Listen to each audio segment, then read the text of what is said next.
हे हाय। आज 5 फरवरी 2025 है और प्रोलॉन्ग द लेट कोड के तौर पे आज हमें दिया गया है count total number of coloured cells. ये कलर्ड सेल्स इसमें सिंपल ये कहा जा रहा है कि आपको कंडीशन एक एक वैल्यू दिया हुआ है, एन वैल्यू दिया गया है और जो है हर मिनट क्या हो रहा है कि एक यूनिट सेल बन रहा है। तो आपको बताना है कि जितना वो एन एन मिनट में वो कितने सेल ऐसे बन जाएंगे जो टोटल वही आपको बताना है। लाइक जैसे पिक्टोरियल ये पिक्चर से आप समझ सकते हैं। ये जो है n बराबर 1 में अगर फर्स्ट मिनट है तो पहला बार में कितने बनेंगे, एक बनेंगे, मतलब अपने आप को बिल्ड करेगा। फिर n बराबर 2 है तो इस केस में कितने सेल बनेंगे, स्क्वायर सेल बनेंगे। तो इससे और ये जो सेल बन रहे हैं इस तरह बन रहे हैं ना, एक दूसरे को एडजेसेंट में बन रहे हैं। जैसे ये मेरा स्क्वायर ब्रैकेट 1 वाला पहले था, इसके इससे जितने जुड़े हुए हैं, जैसे एक वर्टेक्स इधर है, एक इधर, दूसरा उसके राइट साइड में, फिर एक अप में है और एक फेस इसका डाउन में है। इसी तरह से बन रहा है कि जो हर साइड इसी तरह से बन रहा है, इसके एडजेसेंट में हमको बनाते जाना है। तो सो n बराबर 1 पे आप देख सकते हैं, अगर अगर 1 है तो मेरे पास कितना बना, अगर स्क्वायर सेल की बात करें तो एक सेल बना है। उसी तरह से अगर n बराबर 2 है तो n बराबर 2 पे हो जा रहा है कि n बराबर पे पहले से 1 था, ठीक है, और उससे जुड़े हुए उससे एडजेसेंट में 4 सेल्स है।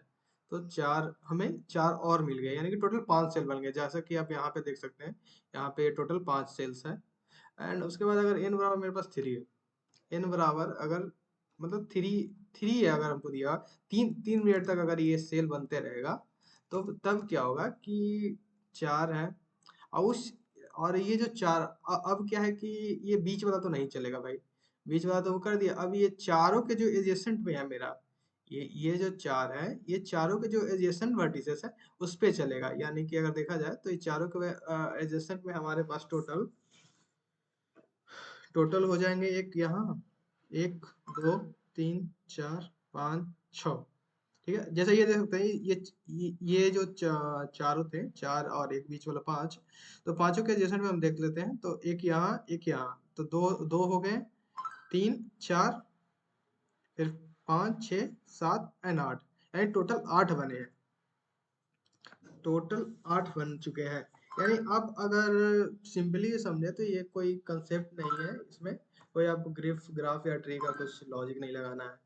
आप इसमें लगा सकते हैं एक सिंपल मैथ ही लगेगा इसमें कंसेप्ट, कि आप हर बार जो है ना कि वो चार का एडिशन हो रहा है। जैसे देखिए, फर्स्ट वाले में 1 था, वो तो कॉमन है। दूसरा बार में क्या था ना कि चार वर्टिसेस को वो ऐड किया है, और उसके बाद चार सेल और नए ऐड हुए हैं। उसके बाद फिर क्या है ना, 8 सेल ऐड किए हुए हैं। उसी तरह से अगला बार अगर n बराबर 4 होगा तो क्या होना चाहिए कि 1 प्लस 4 प्लस एंड 4 टू जा 8, 4 8 होगा। एंड उसके बाद ये जो आठों पे हैं 12, मतलब 12th वर्टिसेस से टच करेंगे, नए नए सेल और जुड़ेंगे।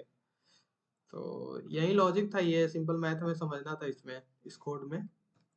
तो इस let's begin the coding part.